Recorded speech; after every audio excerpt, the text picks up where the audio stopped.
गुरुर्ब्रह्मा गुरुर्विष्णु गुरुर्देवो महेश्वरः गुरुः साक्षात् परं ब्रह्म तस्मै श्री गुरवे नमः।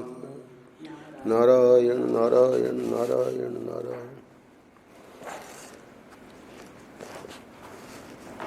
कई दिनों से पिछले कई दिनों से भक्ति योग के प्रवचनों में से जो पृष्ठ संकलित किए गए हैं आनंद रस रत्नाकर में, उनको हम लोग देख रहे थे। आज जो प्रसंग है इसमें भक्ति योग के अतिरिक्त उसी संदर्भ में सांख्य योग के प्रवचन में भी महाराज ने एक बात बताई थी, तो उसको भी यहाँ संकलित कर लिया गया है। आज के पृष्ठ का शीर्षक है ईश्वर की प्रत्येक क्रिया में सौहार्द है। आज है 23 नवंबर। ईश्वर की प्रत्येक क्रिया में सौहार्द है। तो इसका अनुभव कौन करते हैं? भक्त लोग। तो परम पूज्य महाराज श्री इतने दिनों से यही बता रहे हैं कि हमको भक्ति करनी चाहिए और कर रहे हैं, तो उसको और बढ़ावें। जो ठाकुर जी के प्रति प्रेम है, संतों के चरणों में जो प्रेम है, उसको हम और बढ़ावें। सद्गुरु के श्री चरणों में हमारा जो समर्पण है, तो 3-4 दिन पहले मैंने सुनाया था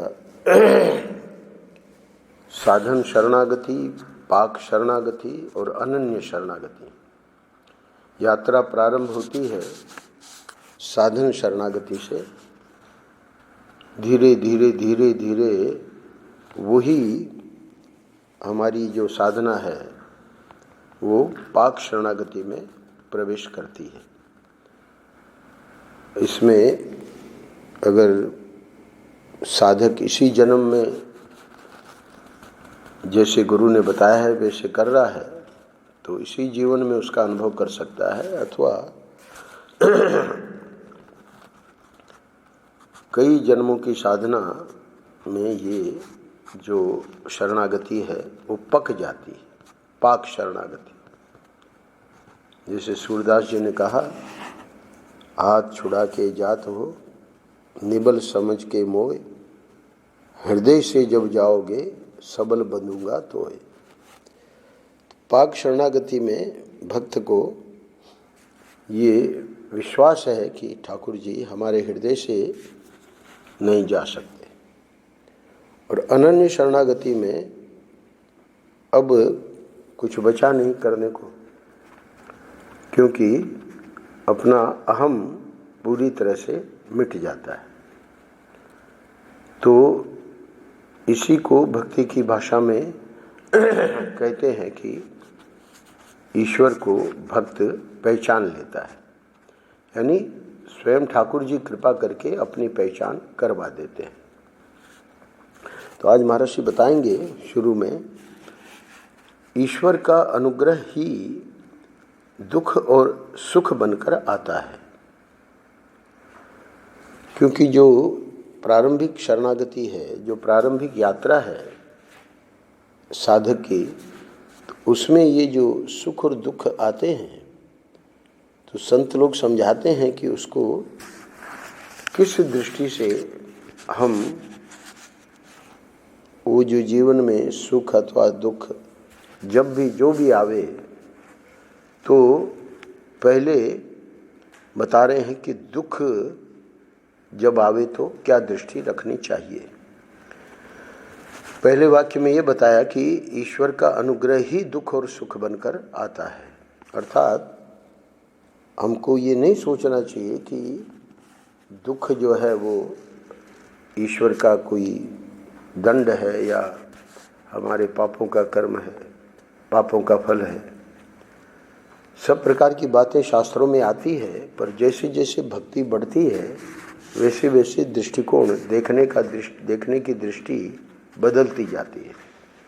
तो अब एक नई दृष्टि यहाँ महर्षि दे रहे हैं। धर्म की दृष्टि यही है कि अधर्म जो है, पाप जो है, उसका फल दुख है, और जो धर्म है, पुण्य है, उसका फल सुख है। तो ये तो एकदम प्रारंभिक कक्षा में, ताकि व्यक्ति पाप न करे, पुण्य ही करे।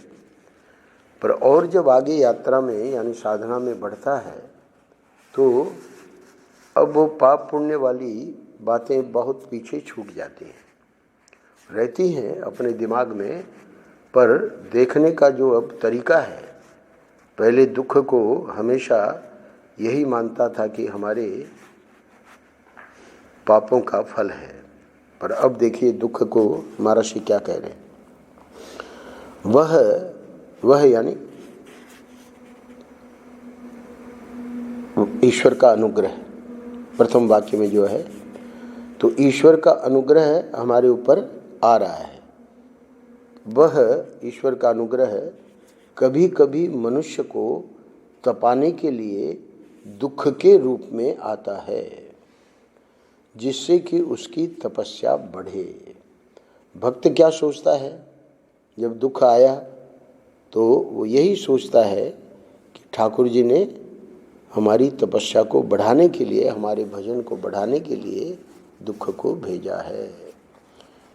कुंती बुआ ने ठाकुर जी को कहा, ये श्लोक बड़ा प्रसिद्ध है भागवत का, तो वहाँ पर भी यही भाव था कि जब दुख आता है तो आप रहते हैं, तो इसलिए आप दुख ही भेजिए, क्योंकि तब आप हमारे साथ बने रहते हैं। तो यहाँ पर भी इस वाक्य में महर्षि कह रहे हैं कि उसको हमेशा ईश्वर के अनुग्रह के रूप में देखें। अब तक तो पाप के फल के रूप में देख रहे थे। कल कथा के बाद कोई कह रहे थे कि हमारे पता नहीं कैसे पुण्य है, क्या पुण्य है कि हमको ये सब मिल रहा है, कथा सुनने को, प्रातः का सत्संग।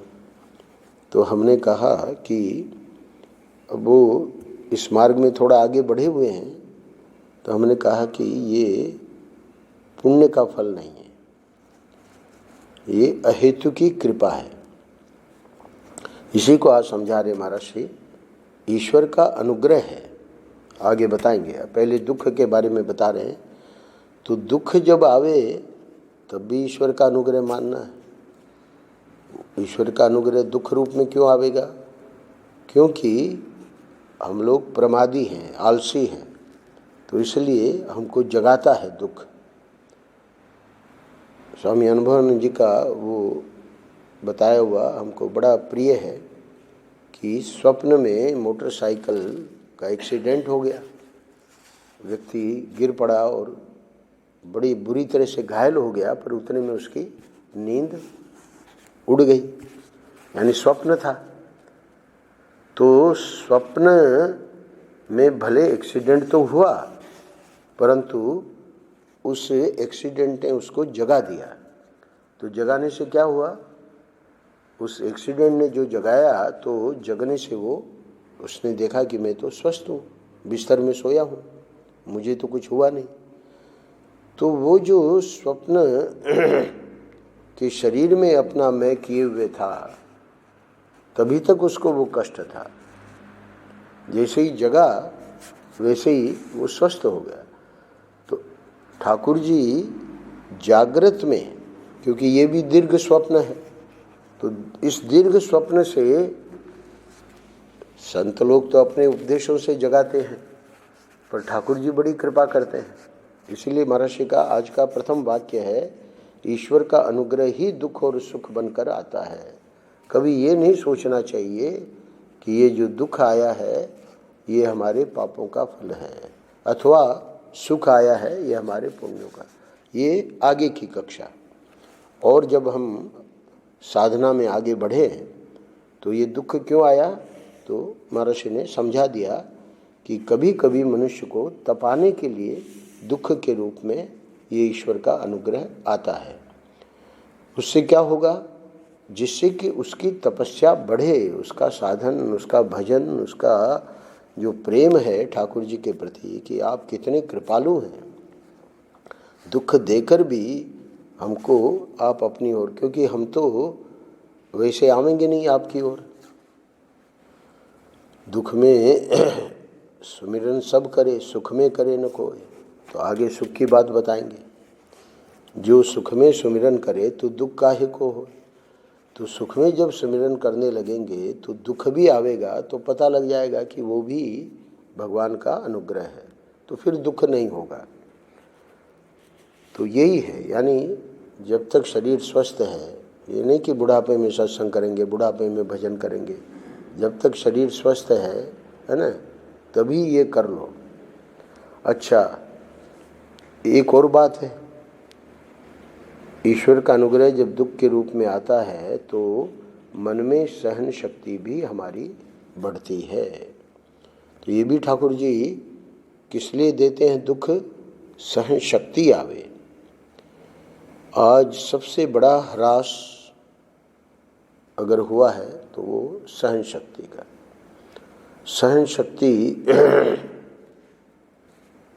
न तो साधन भजन करने वाले के पास है और सामान्य लोगों के पास तो होने का प्रश्न ही नहीं है। तो सहन शक्ति के अभाव में घर घर टूट रहे हैं। शादी हुई, 4 महीने 5 महीने तलाक। तो अब देखिए रामकिशन की बच्ची वो आ गई घर में। जो भी घटना हुई उससे पहले भी होती थी ये घटनाएं, नहीं जाना ही नहीं हमको, उस घर में जाना ही नहीं। अब बच्चों की सहन शक्ति बिल्कुल नहीं है। तो भगवान दुख तो इसलिए दे रहे हैं कि मन में सहन शक्ति आवे, और लोगों ने ये जो पश्चिमी सभ्यता है उसके तरीके निकाल लिए। अब पश्चिमी सभ्यता में ये बहुत बहुत सामान्य बात हो गई है कि स्त्री शरीर जिसके तलाक हो गया है, बच्चा है, 1 बच्चा 2 बच्चा, तुरंत उसको शादी करने के लिए तैयार है। बच्चों सहित जो स्त्री है उससे या तो वो स्वयं शादी करने वाला ही तलाक लिए हुए है, अथवा बिना तलाक वाला भी लड़का उसे शादी करने को तैयार है। होती है, तैयार है का मतलब हो रहा है। और ये बहुत सामान्य बात हो गई है पश्चिमी सभ्यता में। अब धीरे धीरे वो भी भारत में आवेगी। तो ये जो सहन शक्ति है उसके अभाव में घर घर टूट रहे हैं। ये ठाकुर जी दुख भेजते हैं तो ये किसको समझ में आवेगा, जो अध्यात्म में है। अच्छा, सुख के पीछे क्या रहस्य है। सुख तो हमको उसके लिए तो हमें कोई परहेज है ही नहीं, वो तो हम चाहते ही हैं, पर वहाँ पर भी सावधान रहना है। क्या, और कभी कभी वह यानी ईश्वर का अनुग्रह सुख बनकर ललचाने के लिए आता है कि हम ललच न जाएं, लालच में आकर ईश्वर को हम कहीं छोड़ न दें। परीक्षा करते हैं ठाकुर जी कि ठीक है ये भजन तो कर रहा है, अब हम देखते हैं सुदामा ने कहाँ भजन छोड़ा, क्या कुछ नहीं दिया ठाकुर जी ने, पर सुदामापुरी में लौट के सुशीला को कह दिया कि हम तो भजन करेंगे। तो इसलिए आया क्यों सुख, सुख आया कि ईश्वर का अनुग्रह ही आया, पर अब वो व्यक्ति अगर सावधान नहीं है तो विषयों में रमने लगेगा। और जैसे विषयों में रमा नहीं कि पतन हुआ नहीं। तो वो तो आया इसलिए था कि हम ललच न जाएं, लालच में आकर ईश्वर को हम कहीं छोड़ न दें। पर महाराज जी कहते हैं कि एक सेठ थे और पहले तो बड़े धार्मिक थे, फिर बाद में जाने लगे वहाँ ऑफिस तो पहले से ही जाते थे, जो भी है उनकी पेड़ी वगैरह, तो मित्र वगैरह बोले कि हमारे साथ ही भोजन कर लिया करो। तो अब वो धार्मिक थे तो बोले आप अपना टिफ़िन ले आओ। अब टिफ़िन लाने लगे, साथ में बैठने लगे, फिर धीरे धीरे। तो कहने का अर्थ यह है कि वो जो मित्रों का सुख है, तो मित्रों के सुख में वो ललच कर फिर वो सब गलत सलत खाने भी लगे मित्रों के साथ बैठ के, फिर पीना वीना भी शुरू हो गया। तो कहीं ललच न जाए, लालच में आकर ईश्वर को हम कहीं छोड़ न दें। वो जो धर्मात्मा सेठ था, है ना, अब उसकी देखिए ये सोच के कि हम मित्रों के साथ सुख ले रहे हैं, क्या हुआ, पतन हो गया। अब महर्षि कुछ घटना बता रहे हैं कि भक्त का क्या दृष्टिकोण रहता है। तो जो लोग पहचानते हैं उसको, प्रथम पैराग्राफ में समझा दिया। अब पहचानना मतलब पक्का है अपने हृदय में, सुख आया तो भी ईश्वर का अनुग्रह है, दुख आया तो भी ईश्वर का अनुग्रह है। क्या दृष्टि रखनी है वो भी समझा दी। अब दृष्टांत देके समझा रहे हैं कि ऐसे भक्त क्या करते हैं। जो लोग पहचानते हैं उसको, ईश्वर के अनुग्रह को, ईश्वर को, वे तो कहते हैं कि भाई पहचान गया। तो अब ये बात जो महाराज ने प्रथम पैराग्राफ में समझा दी, धीरे धीरे जब हम जीवन में उतारेंगे तो देख मौत का रूप धरे, मैं नहीं डरूंगा तुमसे नाथ, भले बने हो लंबक नाथ, योजन भर भर हाथ। एक भक्त के सामने भूत बन के आए ठाकुर जी, तो बिल्कुल नहीं घबराया। देख मौत का रूप धरे, मैं नहीं डरूंगा तुमसे नाथ। साफ कह रहे हैं, भले आप योजन भर भर हाथ, आपने ये रूप बनाया है, तो भक्त ने उनको नाम ही दे दिया कि आप तो हमारे भगवान हैं, लंबकनाथ के रूप में आए हैं, योजन भर भर हाथ। अरे ओ लंबकनाथ, तुम बहुत बढ़िया बने हो, पहचान लिया मैंने तुमको। अच्छा, ये तो समझो भूत है, और भूत ऊत का तो प्रसंग कम आता है, पर सांप है, बिच्छू है, ये सब आते रहते हैं। तो भक्त के जीवन में कल्पना करो कि सांप आ गया, तो क्या कहता है भक्त? सांप आने पर कहता है, ओह हमारे प्रभु ने हमारे लिए दूत भेजा है। प्रभु कह रहे हैं कि अब तुम धरती पर मत रहो, वैकुंठ में आ जाओ। भक्त का निरंतर बस वही ध्यान है, वही चिंतन चलता रहता है। तो इसलिए कोई भी घटना घटित होती है ना, उसका वो, इसको कहते हैं व्याख्या, भावात्मक व्याख्या। ऊपर जो दो दृष्टांत दिए उसमें सामान्य व्यक्ति डर जाएगा सर्प को देख के, ये थोड़ी कहेगा कि भाई प्रभु ने हमारे लिए दूत भेजा है। प्रभु कह रहे हैं कि अब तुम धरती पर मत रहो, वैकुंठ में आ जाओ। तो महर्षि बता रहे हैं कि भूत वाला भी दृष्टांत और ये सर्प वाला दृष्टांत, दोनों जो है वहाँ भक्त की ये जो व्याख्या है वो व्याख्या भावात्मक है। भावात्मक का अर्थ है कि जो संसार को सत्य मान रहा है, शरीर को सत्य मान रहा है, वो तो घबरा जाता है। भूत देख के ही व्यक्ति, ऐसे भी आपने सुने होंगे, हमारे गांव में वो बालक मर गया। अब वो भूत था नहीं था भगवान जाने, पर वो जो डर था है ना, वो मर गया, हार्ट अटैक हो गया।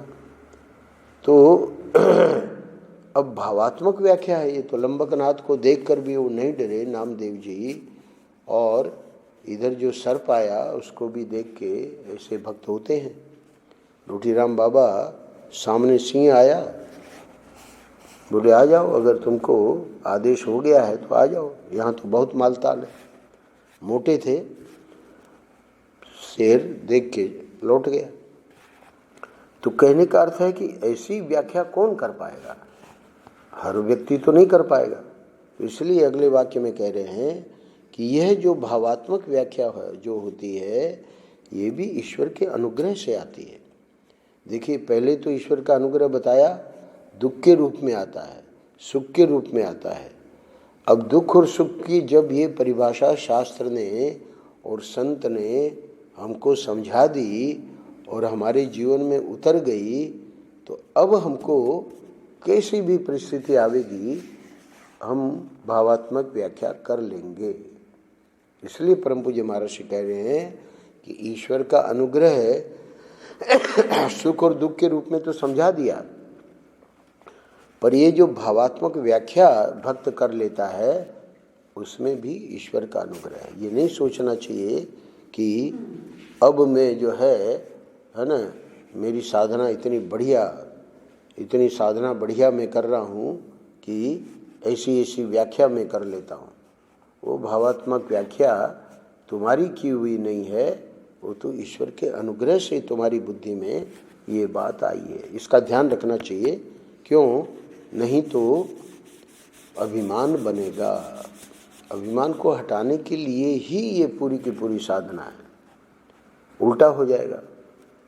इसीलिए हमने कहा कि पुण्य से ये तुमको नहीं मिला है, ये जो सत्संग मिल रहा है, ये जो भागवत कथा मिल रही है, ये जो आराधन उत्सव हो रहा है, ये अहेतु की कृपा है, पुण्यों से हुआ है।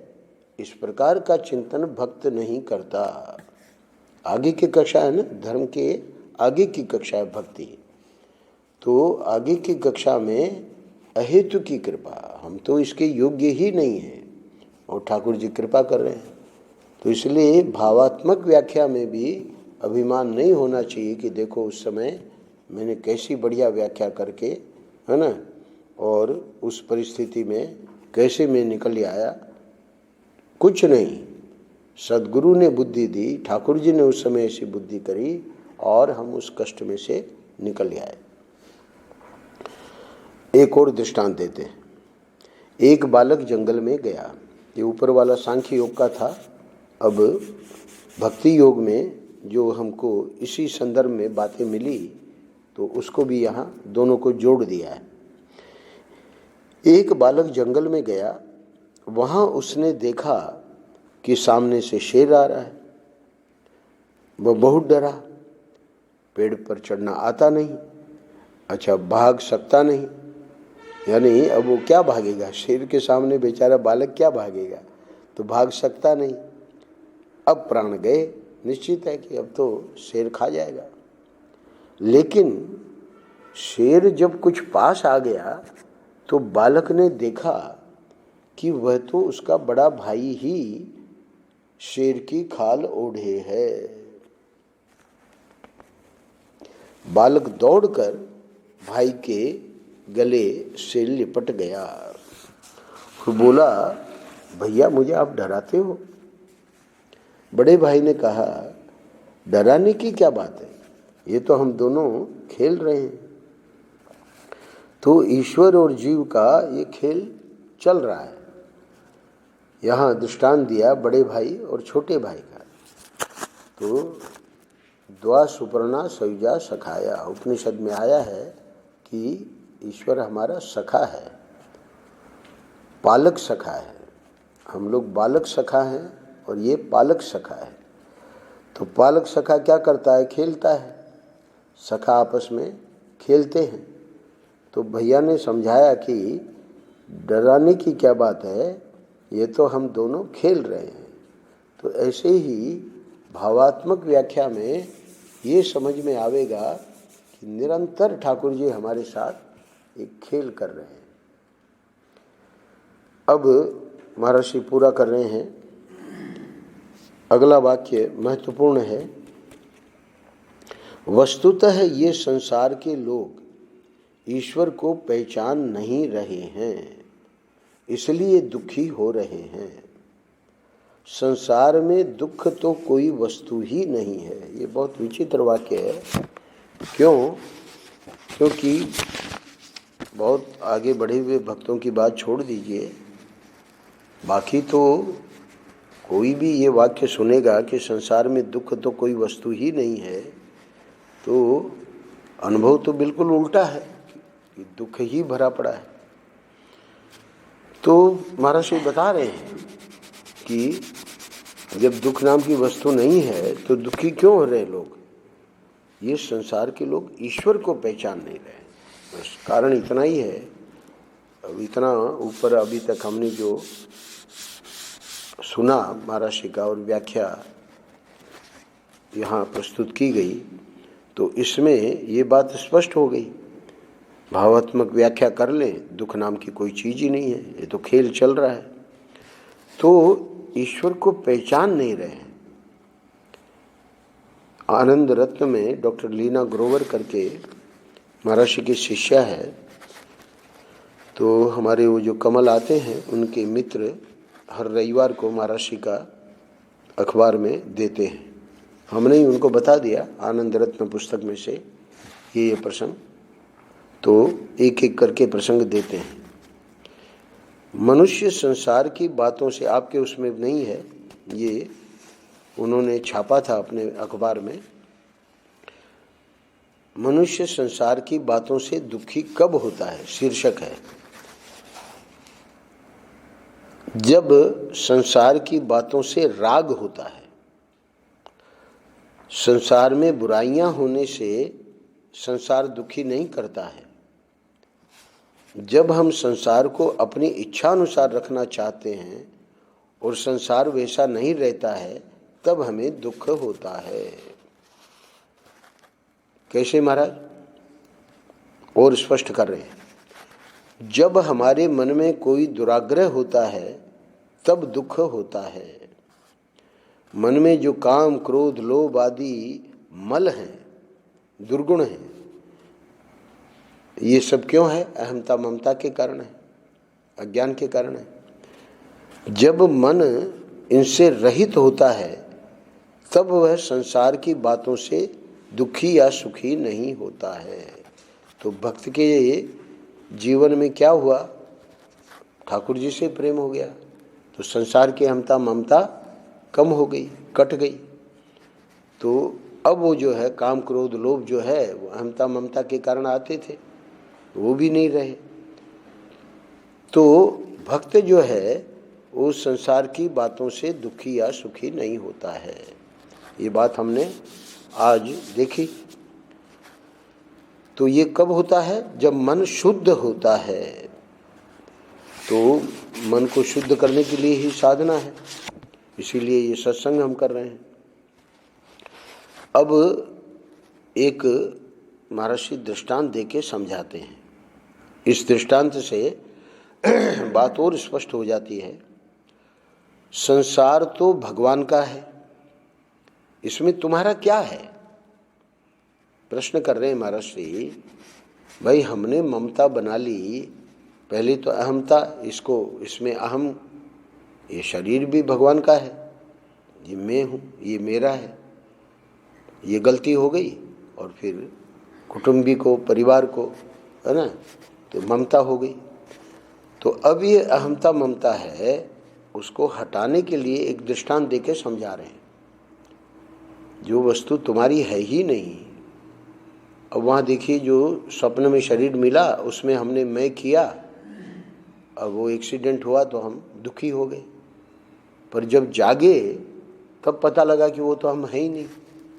और वहाँ की घटना से जो भी हमको दुखी, स्वप्न में दुखी कर रही थी, वो घटना, उसमें भी सत्यत्व यानी सत्य नाम की कोई चीज़ नहीं थी, पर हम सत्य माने बैठे थे, दुखी हो रहे थे। तो स्वप्न के दृष्टांत से महात्मा लोग समझाते हैं कि ये जो दीर्घ स्वप्न है, इसमें जो अहमता ममता और ये काम, क्रोध, लोभ हैं, तो ये दिखा रहे हैं कि हमारा मन अशुद्ध है। तो ये सत्संग और ये जो साधन भजन है, ये क्या करता है? धीरे धीरे मन को शुद्ध करता है। उस मन की शुद्धि वाले व्यक्ति की अब बात आगे बता रहे हैं।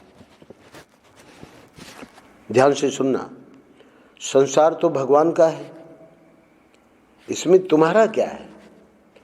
अरे हमने अहंता ममता करके और अपने को दुखी सुखी बनाते रहते हैं, तो चलो सुखी तो जितना हमारा प्रारब्ध है सुख आता है उसमें तो हमको परहेज नहीं है, पर दुख में तो हम लगता है कि आत्महत्या कर लें। ऐसे जीने से क्या फायदा? तो संसार तो भगवान का है, इसमें तुम्हारा क्या है? ये प्रश्न जो है इस पर विचार करना चाहिए। दृष्टांत क्या है? बहुत ध्यान से सुनना। सिनेमा देखने गए, पर्दे पर कोई दृश्य आया तो चौंके कि ऐसा क्यों, पर्दा फाड़ने दौड़ने लगे। अच्छा, कल्पना करो कोई उत्तम दृश्य आया तो चाहने लगे कि यही दृश्य बार बार आए। तो महर्षि पूछ रहे हैं कि ऐसा कैसे होगा, संभव नहीं है।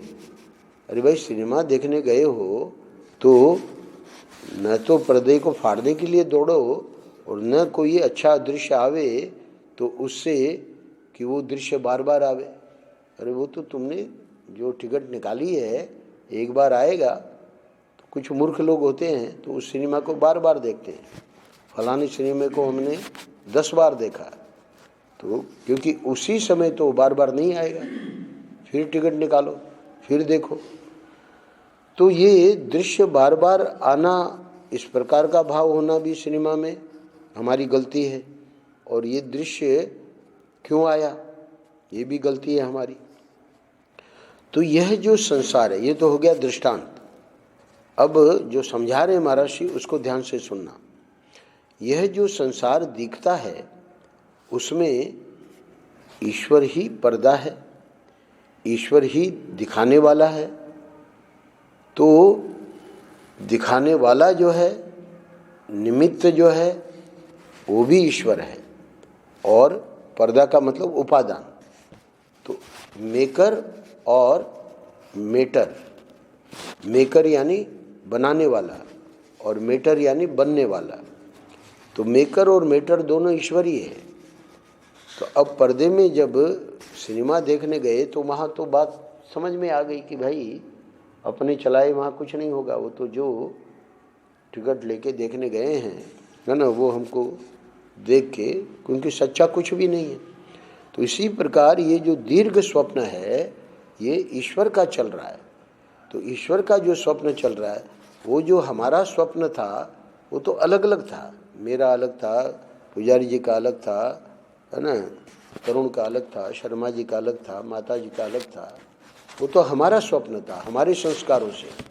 पर ये जो जगत है, ये पूरी जो सृष्टि है, वो तो ईश्वर का ये चल रहा है सिनेमा। तो इसलिए इसमें तो हम सब एक ही चीज़ देख रहे हैं। तो यह जो संसार दिखता है उसमें ईश्वर ही पर्दा है और ईश्वर ही दिखाने वाला है। तो अब इसमें बुद्धिमानी क्या है? इसमें ऐसा हो ऐसा न हो का आग्रह करने से ही दुख होता है, और कोई कारण नहीं है। पहले ही बता दिया, अहंता ममता और उसके फलस्वरूप काम क्रोध लोभ, और उसी से ये सुख दुख की सृष्टि है। परंतु अगर सुख दुख से ऊपर उठना है तो ये बात समझनी पड़ेगी। क्या बात? कि ऐसा हो ऐसा न हो का आग्रह हमें छोड़ना पड़ेगा, यानी शिथिल करना पड़ेगा। वो जो आग्रह है, दुराग्रह है, वो हमको दुखी करेगा। अंत में कह रहे हैं, जब ज्ञान वैराग्य एवं भक्ति हृदय में आती है तब देखने में आता है कि अपना स्वरूप अद्वितीय प्रकृति से परे स्वयं प्रकाश सूक्ष्मतम और अखंड है। ज्ञान भक्ति वैराग्य क्या करती है? हमको ईश्वर से एक कर देती है। इसको कहते हैं अनन्य शरणागति। शुरू किया साधन शरणागति से, धीरे धीरे अब ये पाक शरणागति समझ में आई। करना तो अब पड़ेगा, अभी तो समझ रहे हैं, और उसका पर्यवसान हुआ अनन्य शरणागति में। तो अनन्य शरणागति में क्या हुआ? ईश्वर से एक हो गए। भक्त भक्ति भगवंत गुरु चतुर नाम वपु एक।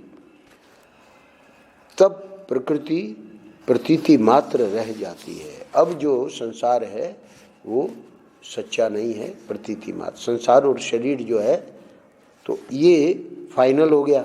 अच्छा, अब यहाँ पर पूरा करते हैं। तो कह रहे हैं, ये वाक्य को समझाने के लिए मैंने पढ़ा, वस्तुतः ये संसार के लोग ईश्वर को पहचान नहीं रहे हैं।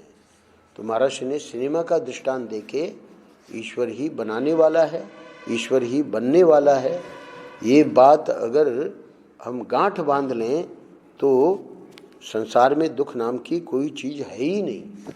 सिनेमा चल रहा है। अच्छा, प्रश्न होता है कि जब संसार में दुख है ही नहीं तो ये कंगाल, कोढ़ी, अनाथ, दुखी जन क्यों दिखते हैं?